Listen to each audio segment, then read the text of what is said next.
Deus, o salutaris nostre, Dominex Deus, Irinex Deus, Irinex Deus, Deus noster, Galate, Dominex Este, Rapa Angeli, Arcangeli, Ave Pateti, Lada Ponterem, Domino Maestatis,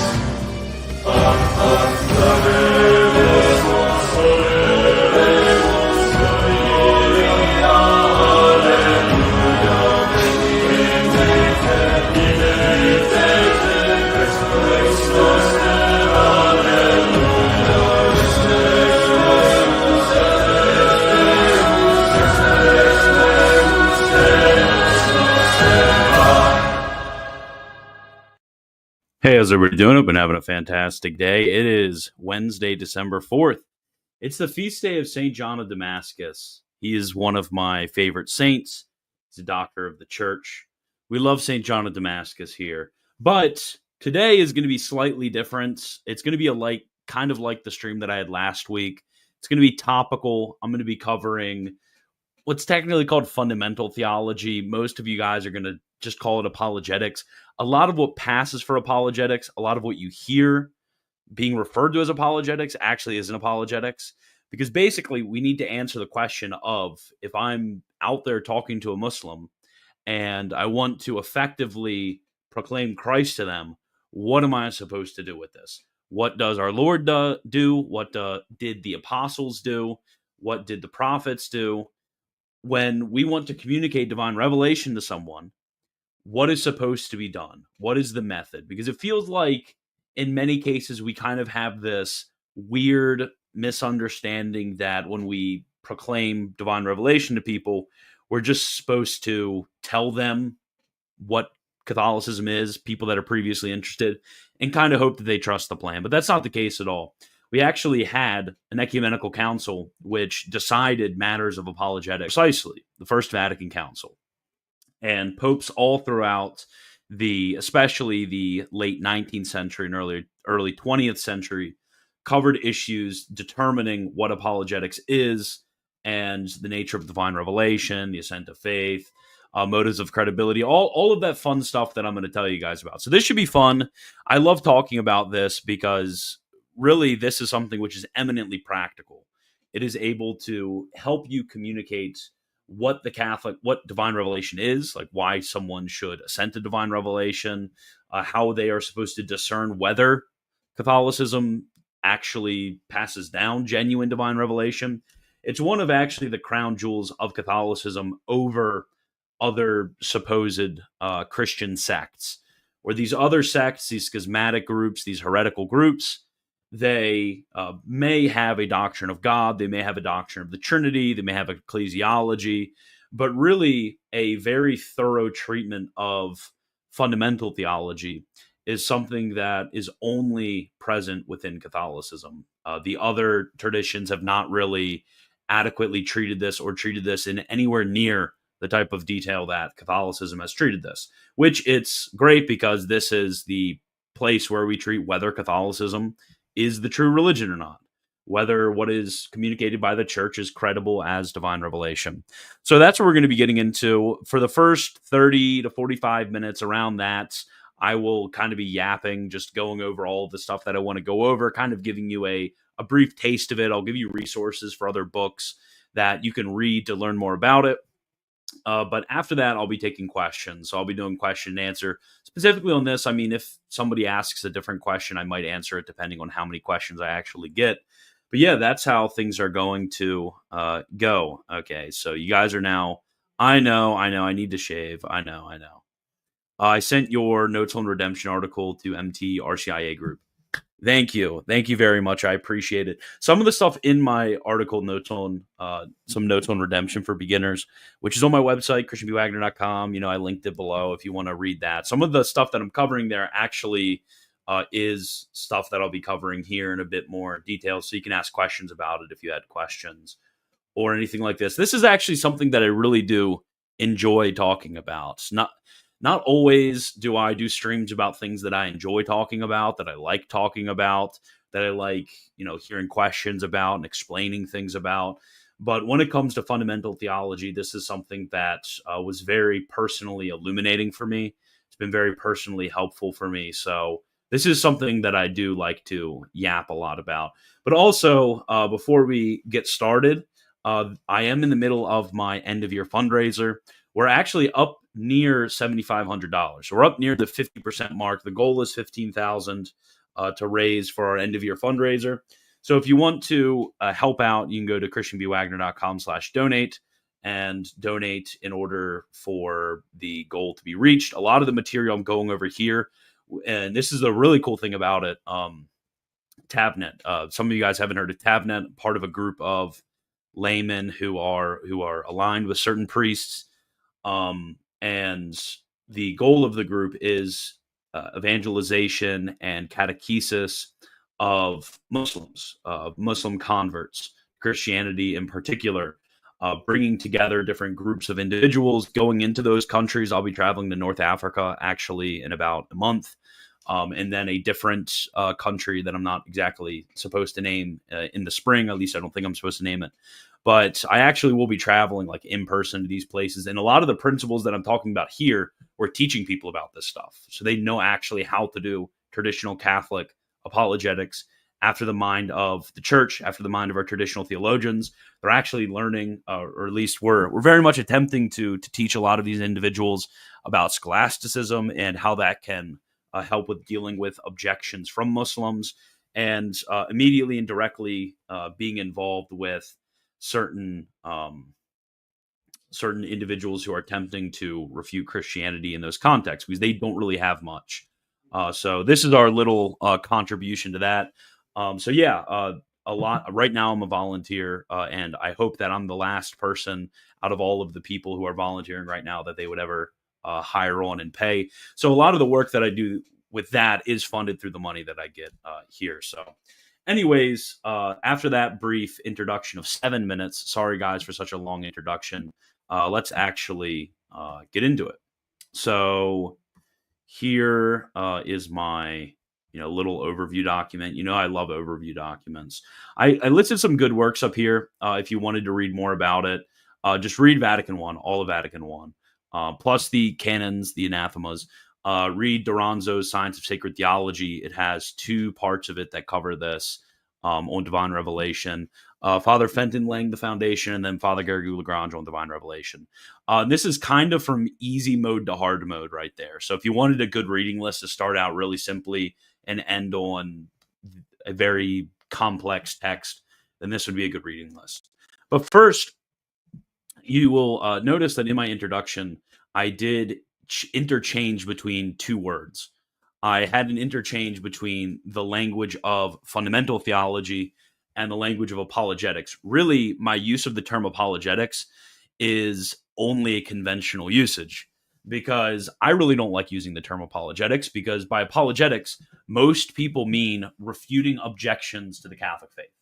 They mean I'm going to hear out whatever a Protestant or a Muslim or an atheist or whatever they say against Catholicism, I'm going to refute this. And that is apologetics.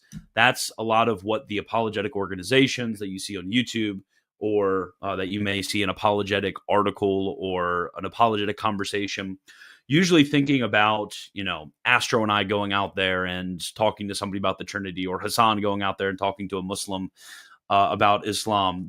This is the ways in which you think about apologetics. And unfortunately, that is technically a related field, but that's not really exactly what we mean by apologetics. And that's kind of what we call negative apologetics. Really, positive apologetics is something completely different.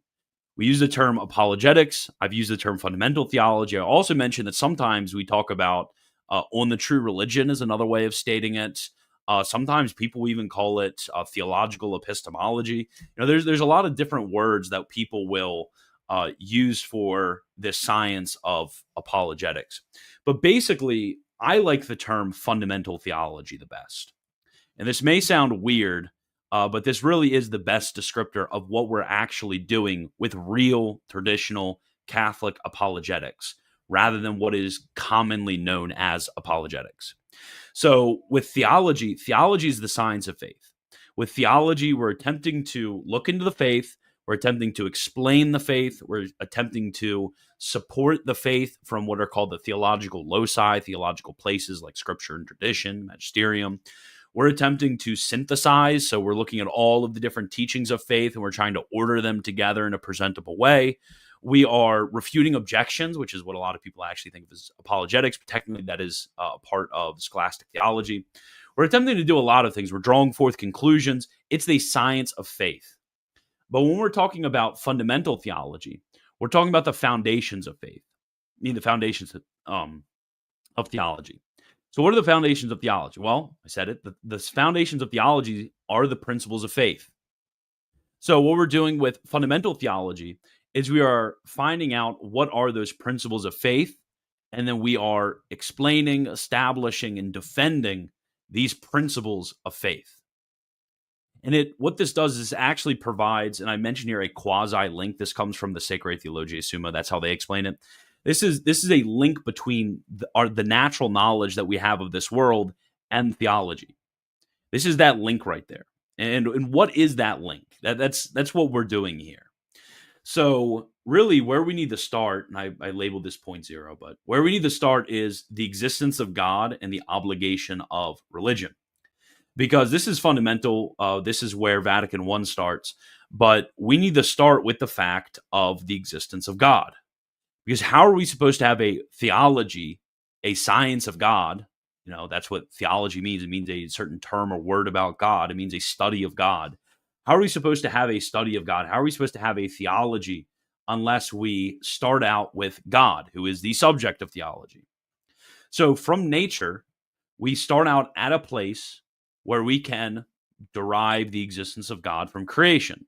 From the fact that creation does not explain itself, from the fact that creation is not sufficient of itself to bring about its own existence, and we can talk about the arguments for the existence of God or whatever, we are able to come to a knowledge of the Creator from creatures.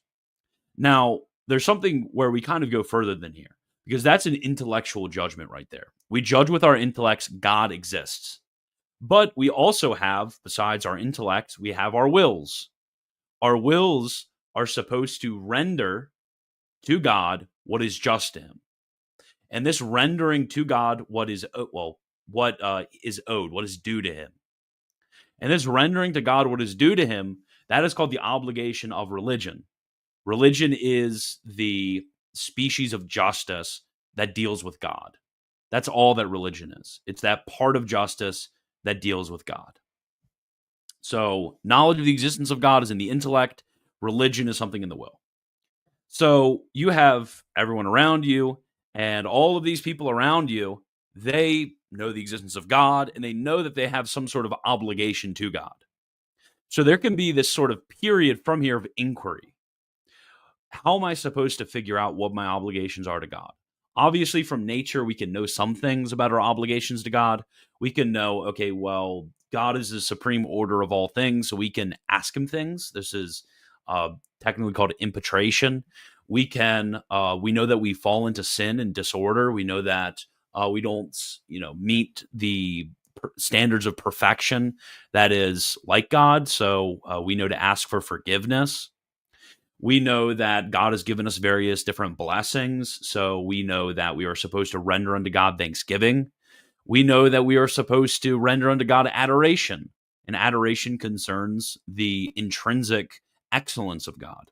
We know of all of these obligations towards God that is due to him naturally. But we can also ask a further question. And this further question is, when it comes to God, has God somehow decided to communicate things that are above nature?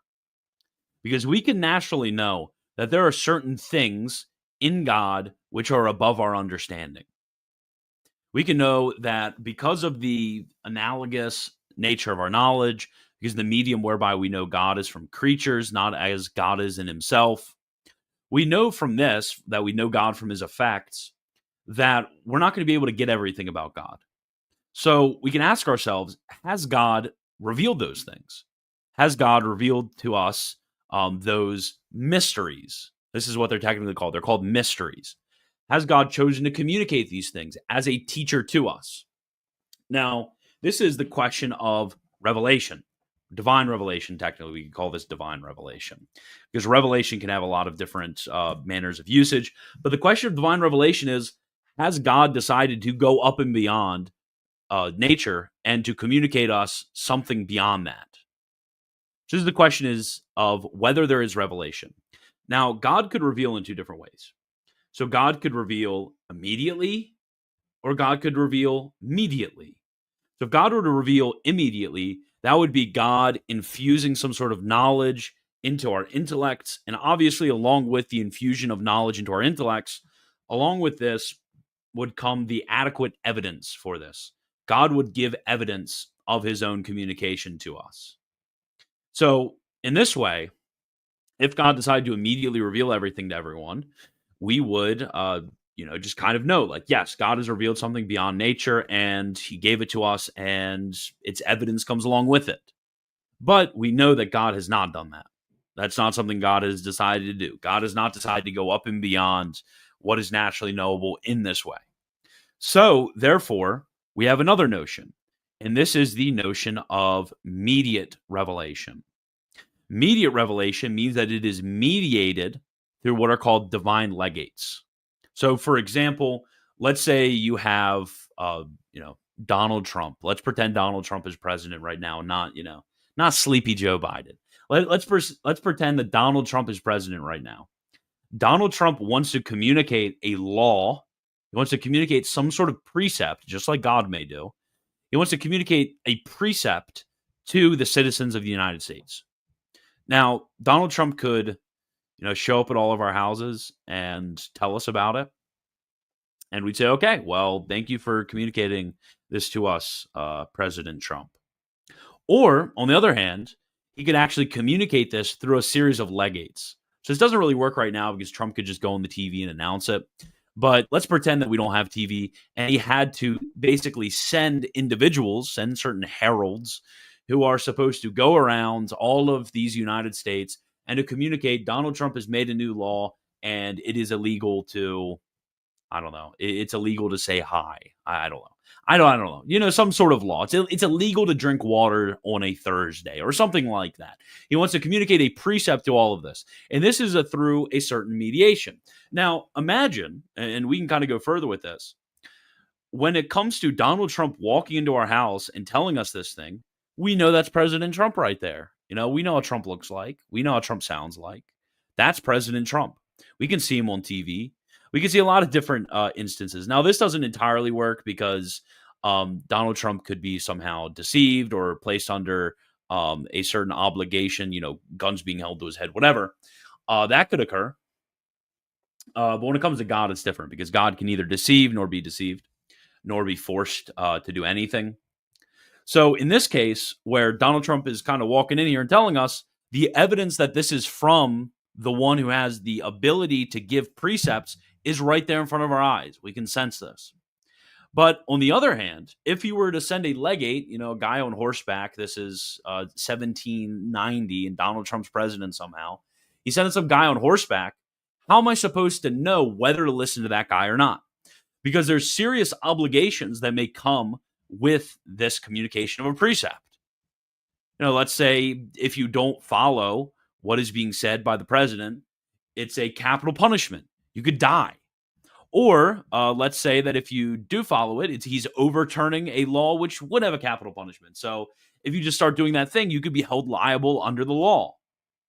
In a similar manner, when God is sending legates, which we call prophets and apostles, and we can think of the church as a legate too, when he's sending these legates, the evidence doesn't come with them.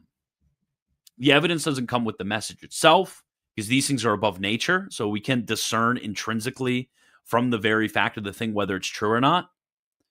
And the evidence also doesn't come necessarily with the person of the legates. That's not what it comes with. So, because we only believe these things on the basis of God revealing, we need something else. We need something else. There's been various ways in which different individuals have come to this point. So certain individuals have had this very bad notion called naturalism. They have thought basically that when it comes to the revelation which God gives to mankind, this divine revelation does actually, let's say when it comes to the Trinity, you can prove the Trinity from reason. That's heretical, by the way. You can't do that. You can prove the necessity of the incarnation by reason. That's also heretical. You can't do that. You can prove all of these different supernatural truths. You can strictly demonstrate these from reason. That's what a lot of these individuals will say. So, really, when it comes to what is being communicated to us from all of these divine legates, we got to look for proof. We got to look for proof in the thing itself. That's the heresy of naturalism right there. And there's also the heresy of agnosticism. And the heresy of agnosticism is actually something which is much more prevalent among the Catholics and especially of the Protestants of our great nation.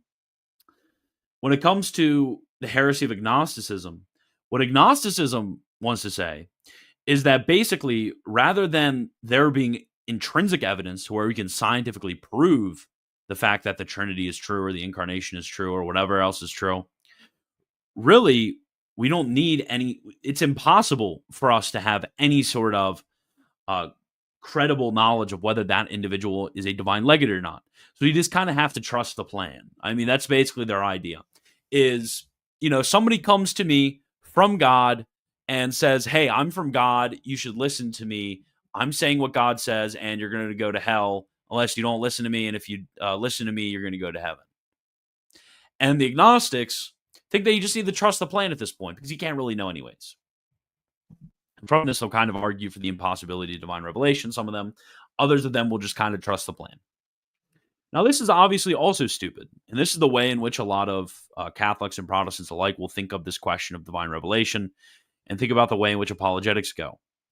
When it comes to such a grave issue, such a grave obligation, such a massive thing as whether God has said this or not, and whether my eternal destiny is based on this or not, it's kind of important that you need to be certain that the guy who is speaking and saying that he's from God is actually from God. So what is the sort of smack dab middle and above between these two opposed errors? Well, between these opposed errors is the idea of a motive of credibility. Now, we see a lot of these instances throughout the New Testament, especially if you read the ending of the Gospel according to St. Mark. But you can see this all throughout the Gospels, all throughout the book of Acts, all throughout the epistles. You can also see this in the Old Testament as well. Is that basically when it comes to the working of miracles, when it comes to prophecy, or basically when it comes to anything that is done by a man that could only be done by God, when it comes to these various things, that these provide credibility. God is giving his stamp of approval on the message. And obviously, God can neither deceive nor be deceived. So God is not going to give his stamp of approval on a message that isn't true. That's the whole idea behind a motive of credibility. So what are these various motives of credibility? So what apologetics does is apologetics wants to present revelation.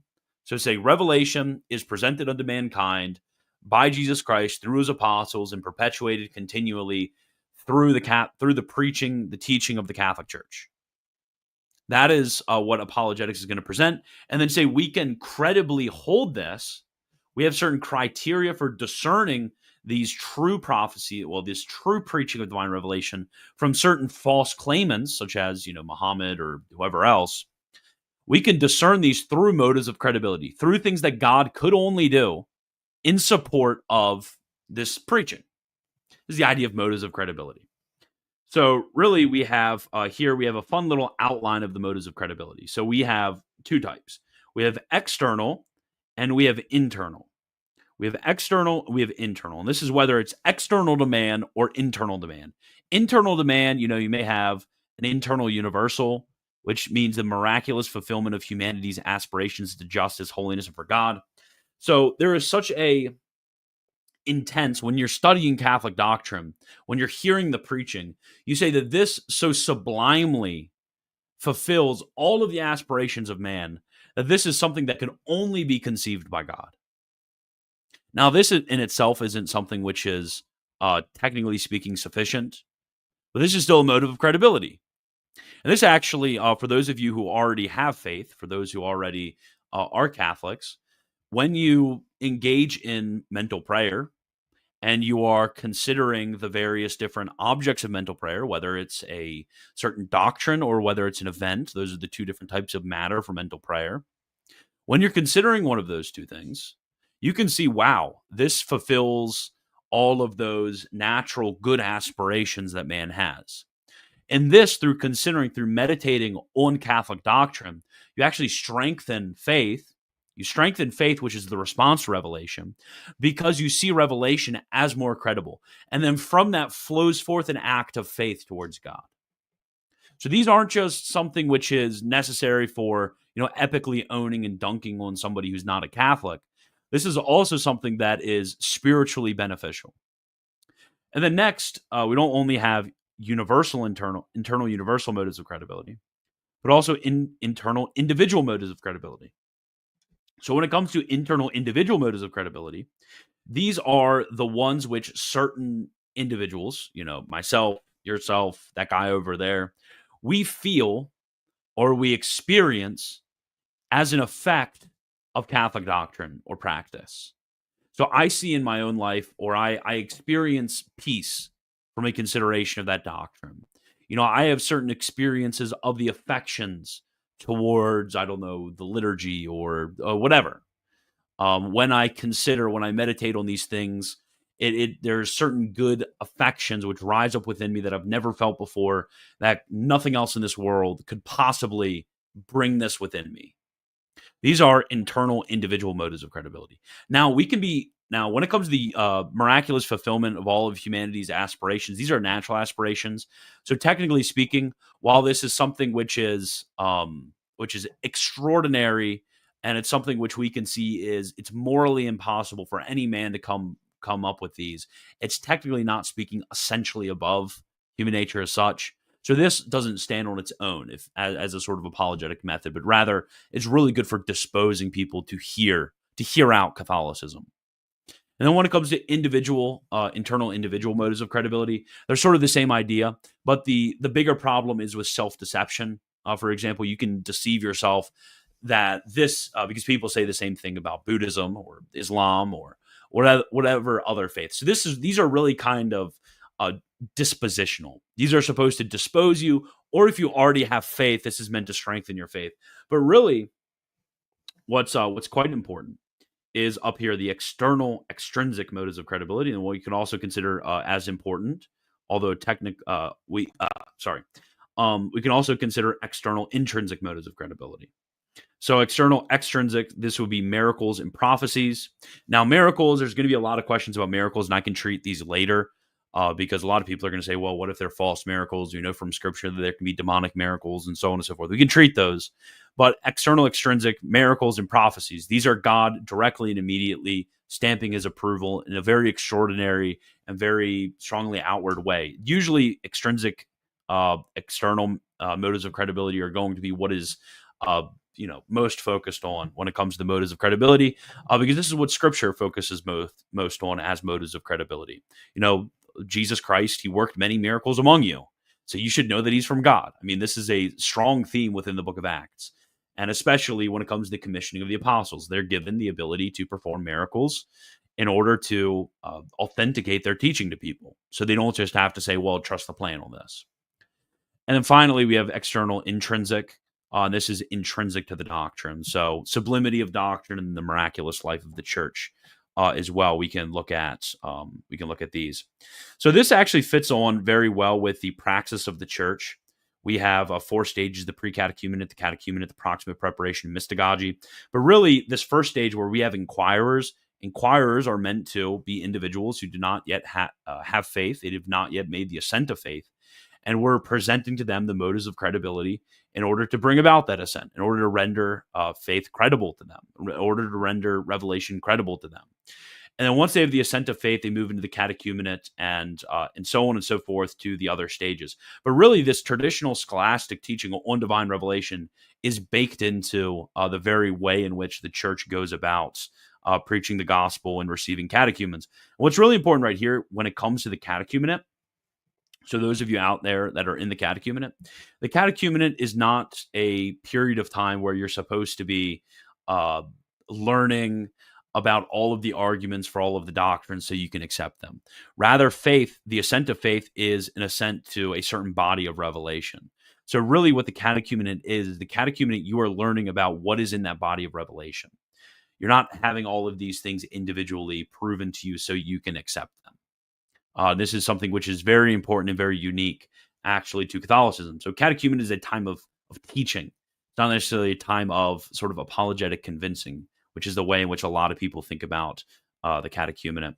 So that's basically all that I had for this. So now I have like 30 more minutes where I can hang out and answer a bunch of different questions that you guys may have about the science of apologetics.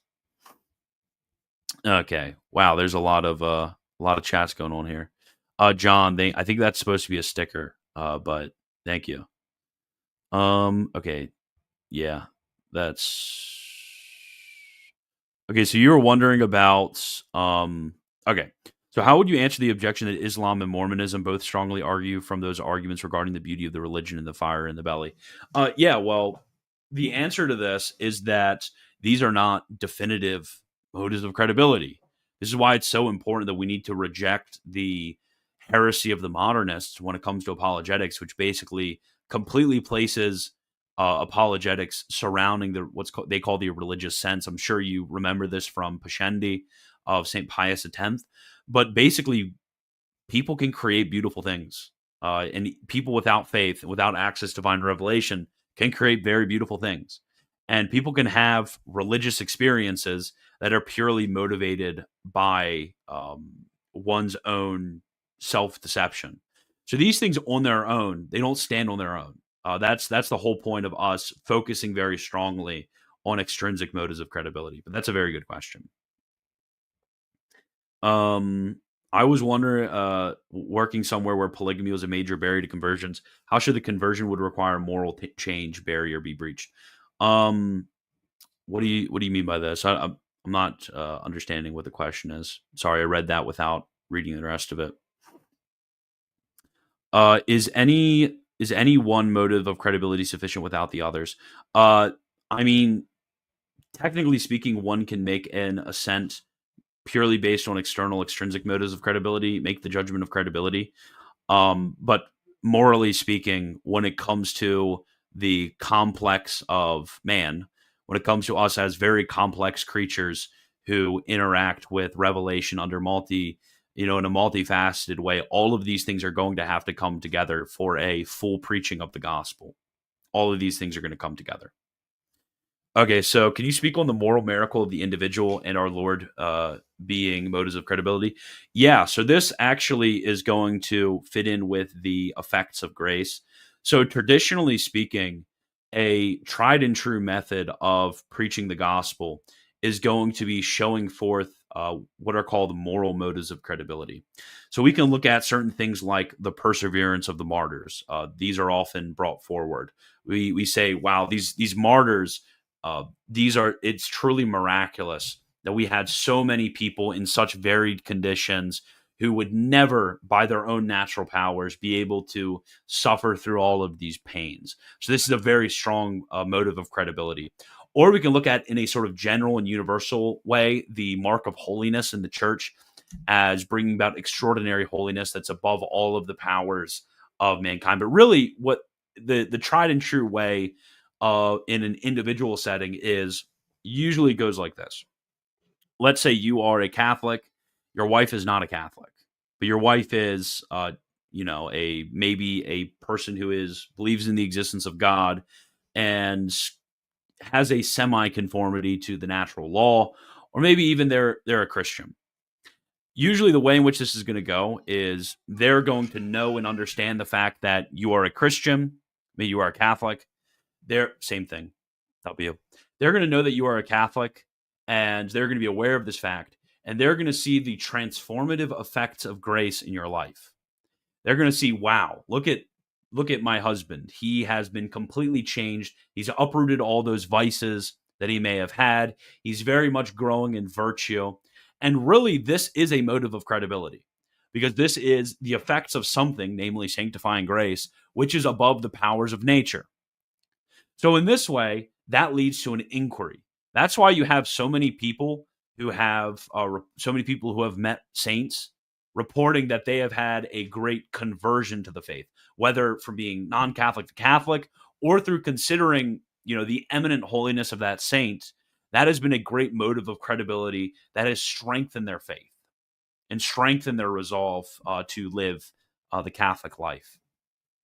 So that's the sort of idea of the moral sort of moral miracle of the individual, which takes place in a practical setting. Because a lot of these things, I gave you sort of theoretical overview of how this works, but in a practical setting, maybe discussing all of ruling out objections is going to be huge. So somebody has an objection, they're like, I don't get why clerical celibacy makes sense. So you explain to them clerical celibacy.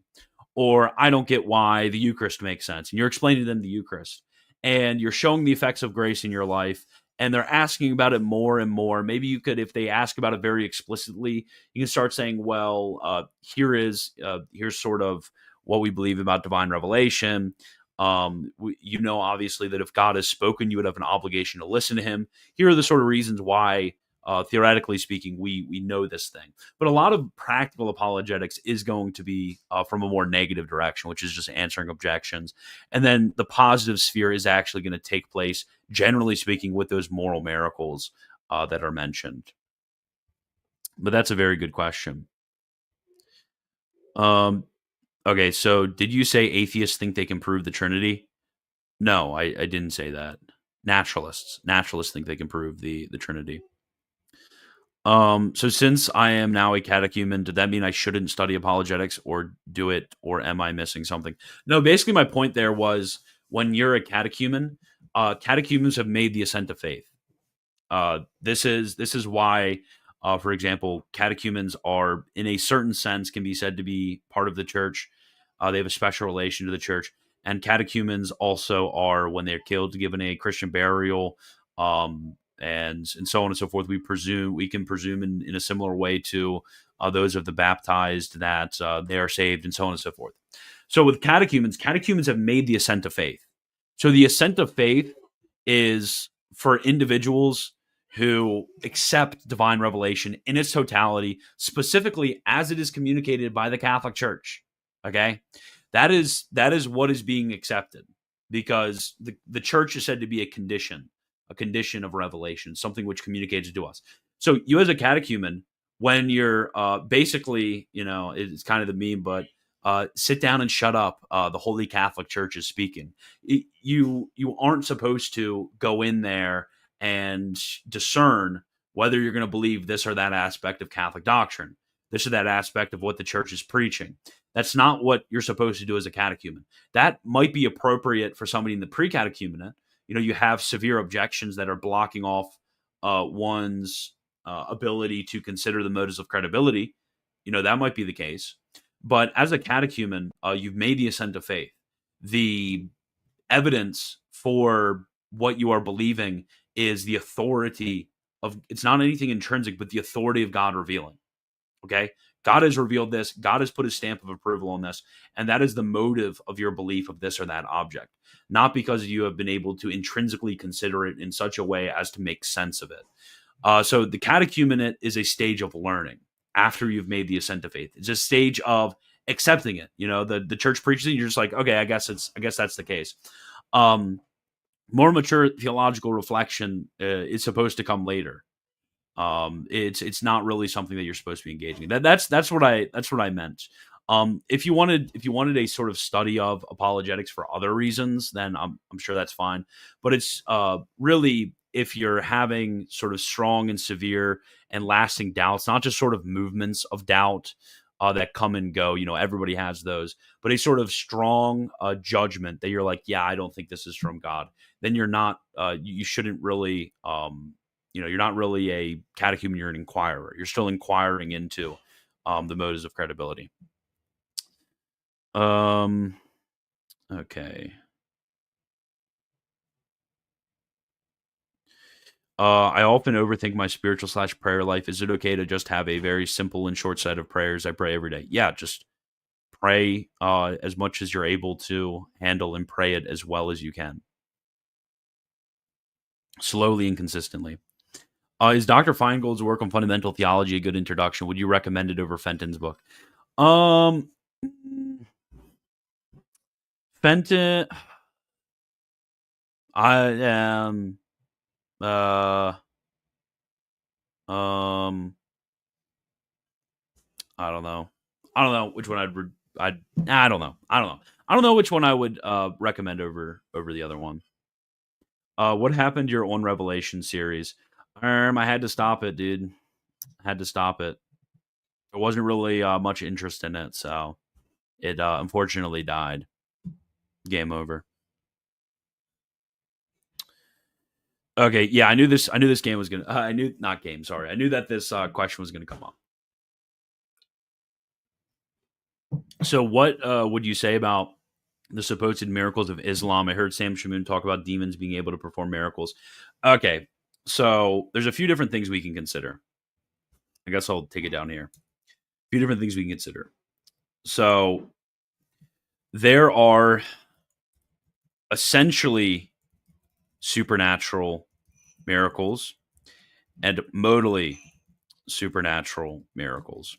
So there's certain things which are so above the powers of nature that only God could do them.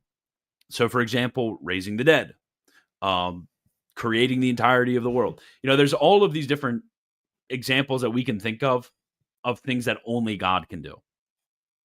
Okay? So these things right here, essentially supernatural miracles. Then you have modally supernatural miracles. So with these things, these are things that God can do, and also preternatural powers can do. So powers that are above human powers, but not above nature as such. So angels and demons, or angels, I guess. Angels can do many different things. They can, conform matter in certain really weird ways, and have things which don't seem to be capable of natural explanation. Demons can do a lot of things like that, and these would be modally supernatural miracles. So there's two things that we can consider. So first, actually, there's three things we can consider. First, essentially supernatural miracles can only be performed by God. So if you have something that's an essentially supernatural miracle, this is only performed by God. And if you want to read more about this, you can read the miracle section in On Divine Revelation by Garrigou Lagrange. He goes over like various different levels or grades of miracles and how these fit in. But it takes a lot of discussion that we can't really have here. So first, essentially supernatural miracles only are performed by God. So we know that those aren't performed by demons. Second, modally supernatural miracles can be performed by demons. Okay? These can be performed by demons. But we can discern whether they are performed by demons. So there's a certain natural obligation that we can think of that God has in order to not allow us to be inculpably led astray into error in such a serious difficulty. So we can consider various different connected issues to whether something is a miracle performed by a demon. So we can think of, for example, the certain natural laws, natural moral laws. So let's say you have somebody who's performing a miracle and they're doing it for money. That's completely unworthy end. Or you're having somebody perform a miracle and they are like engaging in weird sort of occult rituals that we know by natural law are displeasing to God. Obviously, that individual is not going to be. That's another way that we can discern that this isn't a miracle that is being proved by God. Or we have other verifiable miracles, or we have other verifiable things that we know, and what is being preached is contradicting these. And this way, we'd be able to discern this. So there's many different ways to discern whether a modally supernatural miracle is performed by demons or is performed by God. Now, third, there's a third thing we need to consider. Third, miracles of all sorts are found throughout. Well, I guess I could say miracles of all sorts are found outside of the Catholic Church. Okay. So there are miracles that may occur and do occur within certain false religions. There are miracles, and these are proper miracles, like miracles that are performed by God or performed by an angel by the direction of God. There are miracles which are performed in many different places through certain schismatic or heretical sects and so on and so forth. There were previously theologians who disagreed with this and thought that they were all fake. But that thesis, there's no reason to hold this. What's the reason that you can't hold this? Well, the reason that you shouldn't hold this or don't need to hold that at least. Well, the reason is that a miracle is a sign of something, okay? So let's say you have somebody who is sitting there and they're, let's say, a Protestant, and they're praying that their broken hand be healed. And God miraculously heals their broken hand, okay? What is that signifying? That's not signifying Protestantism is true, okay? That's not a motive of credibility for Protestantism. So we would obviously disagree that God could give motives of credibility for false religions. Rather, what we're saying is that this is a sign that, God loves them. That's a true sign. That is something which is, could be pointed to by a miracle. So yeah, those are the important considerations to make when it comes to miracles. Divine office versus rosary. Depends on who you are, but they're both great, I guess. Can't believe you didn't mention card tricks as demonic miracles. Diamonds are seething. Yeah, this is true. Okay, if I'm not mistaken, Muhammad never did any miracles. Most of the sources saying he did was way after. Does it hinder his motives of credibility, or does it just hinder his title of prophet? I mean, we kind of do have to ask ourselves, and this is actually where, and I really don't like the common way in which St. Thomas's arguments from the beginning of Summa Contra Gentiles are stated against Islam, because basically what St. Thomas is trying to argue is that the spreading of the church throughout the entirety of the world in such a rapid manner, with everybody going against it, teaching all of these hard precepts that would not normally be accepted, all of these various different factors show that the spread of the church throughout the entire world was a miraculous event. And there's a very obvious, historically verifiable motive of credibility that's before the eyes of everyone. So St. Thomas compares that to Islam. So when it comes to Islam, Islam wasn't spread in this quasi-miraculous way because Islam does not have the same rigorous demands. Islam does not have the same persecution from outsiders throughout their entire spread. Islam does not have the same sort of, we could look at many other different factors that St. Thomas goes on in when he's discussing this in the beginning of Summa Contra Gentiles. So that's what St. Thomas is arguing against the Muslims, that they don't have motives of credibility when it comes to their spread, whereas the spread of Christianity does actually provide a motive of credibility. But yeah, Muhammad, I'm not really sure. I guess the kind of motive of credibility that he tries to bring forth from the fact that he's from God is the Quran itself. But that's not really a generally evident motive of credibility. Vatican I talks about how the motives of credibility are able to render a easy and universal judgment of credibility to all men. That miracles and prophecies are able to do these in the church as a perpetual and evident and obvious motive of credibility. Before us is able to do that because there is a certain, I guess you could say, obligation to have these accessible and not to have these as some sort of secret occult knowledge of the ways in which Christianity will be verified, or the true divine religion will be verified. Okay, but good question. Okay, let me see. Yeah, but I don't know the position about. I think Hassan has commented on this, but I don't know about this. Okay. The the caliphate's conquest were quite miraculous, though.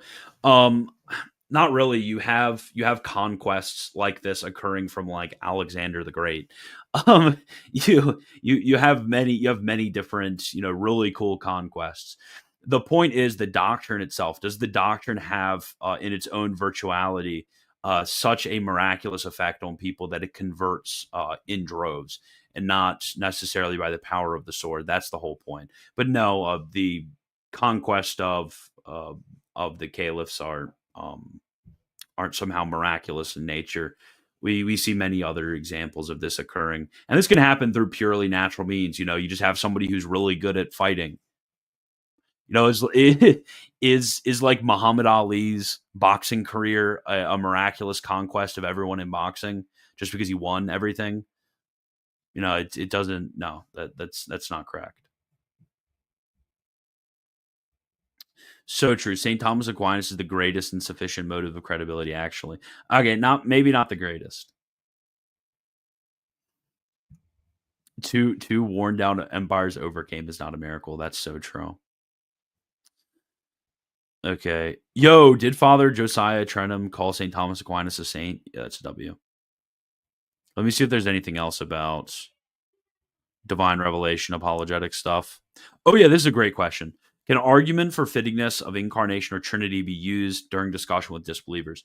Yeah, so this would fit under perhaps sublimity of doctrine, or maybe even you can look at how the incarnation and Trinity miraculously fulfills our aspirations. Although those are usually more connected with moral aspirations. But yeah, you can look at how the Trinity is extremely fitting, and these are the so-called probabilistic arguments for the Trinity.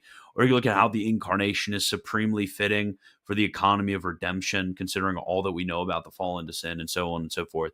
And this is really what the scholastics were very excellent as, is showing the sort of sublime way in which Catholic doctrine is interconnected amongst itself and also fulfills what we know by nature. But yes, this can be a disposition that is used. Okay, bro. Okay, Mr. Catholic Crusader. I just want to talk about apologetic stuff,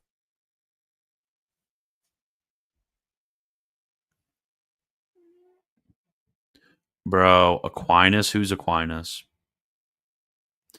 Dude, why are you asking about Pope Francis calling a crusade? Yeah, it is about to be over. It is about to be over.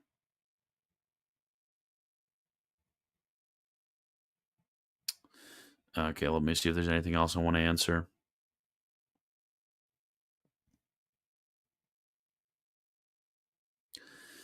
Um.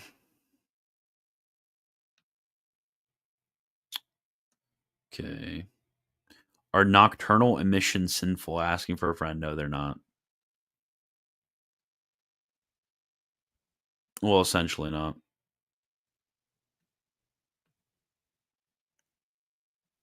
Okay. Um.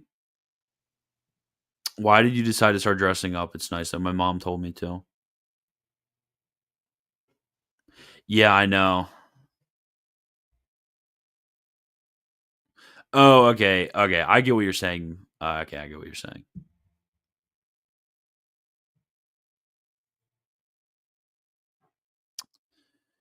Your clarification on polygamy? No, I didn't see it. Um, that there are people who will not convert because of the moral change the church requires of them. I mean, you kind of have to impose upon them the idea. And I talked to some guy yesterday about this on stream, actually, but the idea of the supreme moral obligations to God over one's own family. Because when it comes to one's moral obligations to God, everything exists for the sake of God.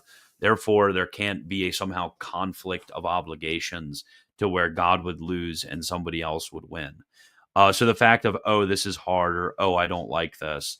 God is gracious and merciful, and He's abundant with His gifts towards us. So God will grant unto us the graces to persevere through any difficult moral changes that we have to have in our conversion to the Catholic faith, as long as we're generous with God and the work in which He can do within us by divine grace.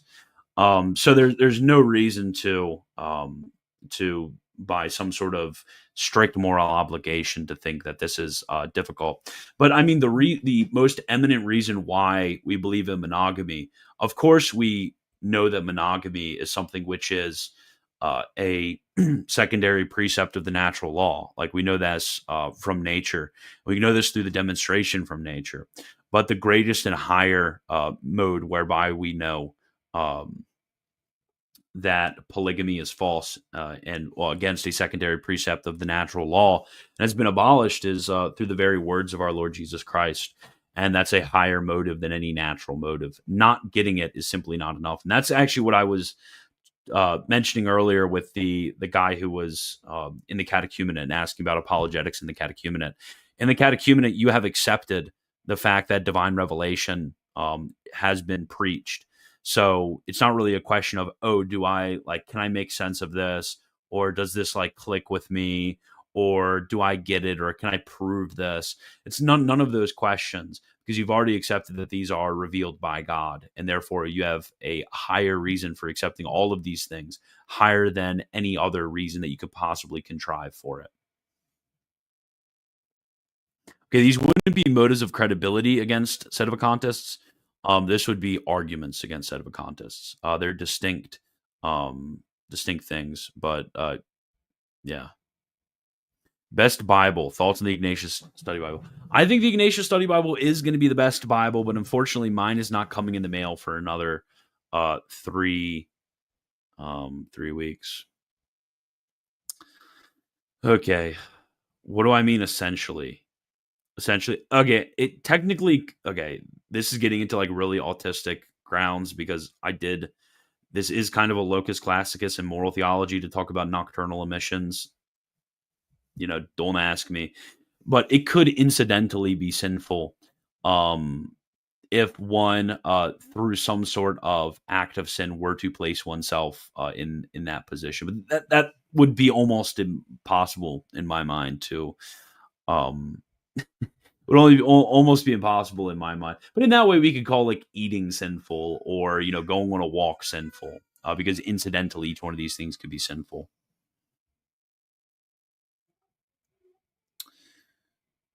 Okay, these aren't motives of credibility against Eastern religions. These are motives of credibility are to render the Catholic divine revelation credible.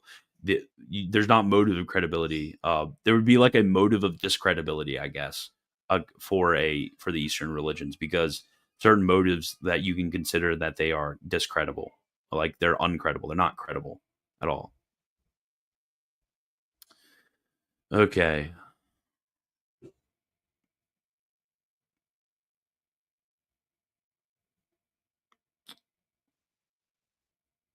I don't think just telling them it has been divinely revealed would be very convincing.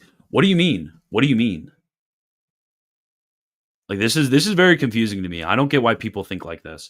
Like you've okay, I'll put it like this. You have, let's say, like the Gospel of John, and you know that the Gospel of John is revealed. And you read in the Gospel of John, in the beginning was the Word, and the Word was with God, and the Word was God. You read that, you think that the Gospel of John is divinely revealed, and you're like, how do I prove that? I don't really get that. This doesn't make any sense to me. Like, why do people think like this?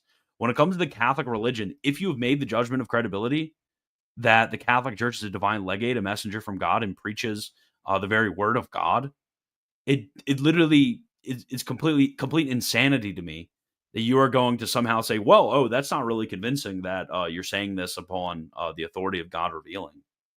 Like, what do you want us to do? Like, tell me, what is the better option for this? Do you want me to have a dialect? Do you want me to have a demonstrative argument that in the beginning was the Word, and the Word was with God, and the Word was God? Do you want me to have a demonstrative argument for every single proposition taught in the Catechism? Like, what is this? I really don't get why this is so confusing. Thank you for the very useful and good answers. You're welcome. Yeah, this actually is. This actually is. when it comes to the unity of sacred scripture. Yeah, that's a classic one that's brought forward as a motive of credibility, because it's morally impossible that such a group of authors in such varied books and in such varied situations could have a unity of teaching. So yeah, that this actually is.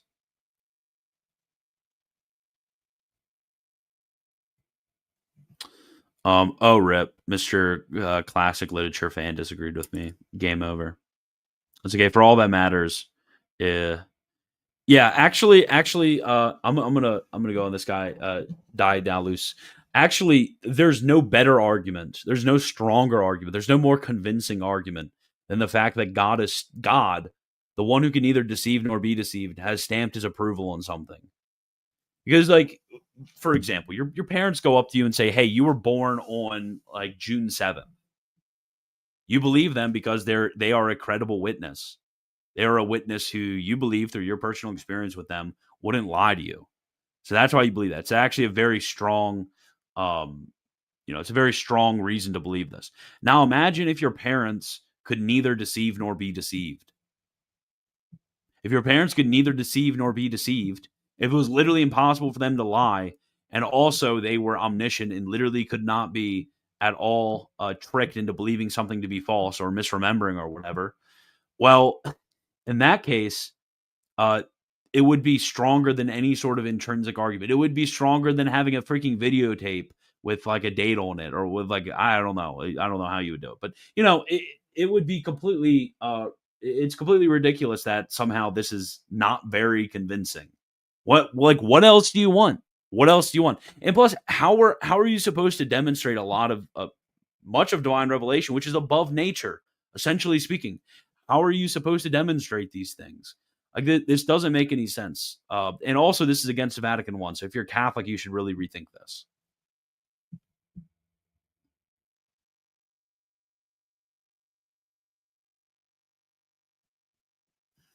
If someone was coming from a place of sense making, surely they just say, "Yes, I want demonstrative evidence." That's what I mean when I say it isn't very convincing. Well, then you need to correct them on how they're thinking about these things, because this is a completely wrong way of thinking about these things.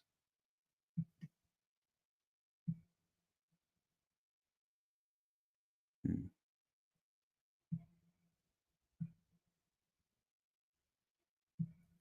Could you give your quick explanation of why God cannot deceive? Well, I mean, when it comes to deception, deception is a sort of intentional act of the will to bring about a certain false judgment in the intellect of another. And when it comes to God, God is essentially truthful. So he couldn't intentionally bring about by a act of his will the a false judgment in somebody's intellect. This could only happen incidentally.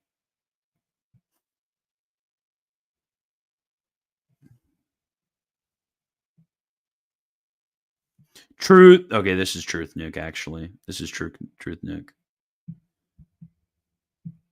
Okay.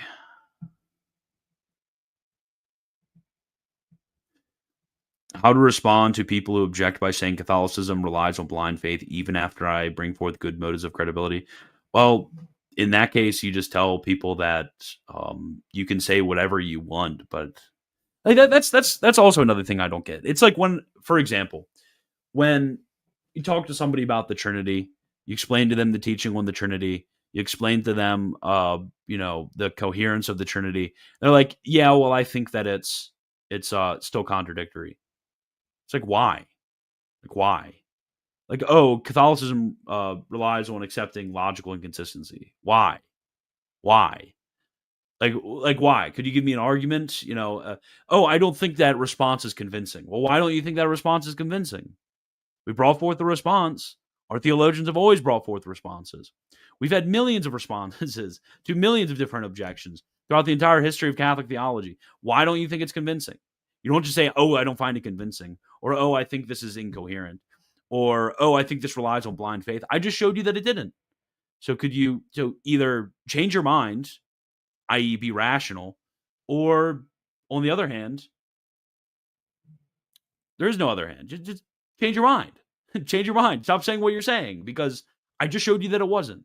I hate when that happens. It happens all the time when you're talking to people. Like, yeah, I agree to disagree. Agree to disagree? What do you mean agree to disagree? Oh, well, it's basically like a sort of brain rot. It's sort of like absolutely mentally deranged. Oh, that's just my opinion, sort of thinking. Well, you know, that's just your opinion. What is that supposed to mean? You don't think it could be wrong? You don't think that there's sort of right and a wrong judgment on this? Well, it's just my opinion that I don't think this is reasonable. I don't think that this is coherent. What do you mean by this? This makes no sense. Okay, well, I'm gonna go. It's been a little bit over an hour. I don't know whether I'm going to stream tomorrow or not, but definitely Friday and Saturday I'll be streaming. One of those I'll do a Q&A. Other one I will do I'll do a review of something. So comment below what you would like me to review, and also please do consider participating in the end of year fundraiser, christianbwagner.com/donate. Anyways, as always, God bless.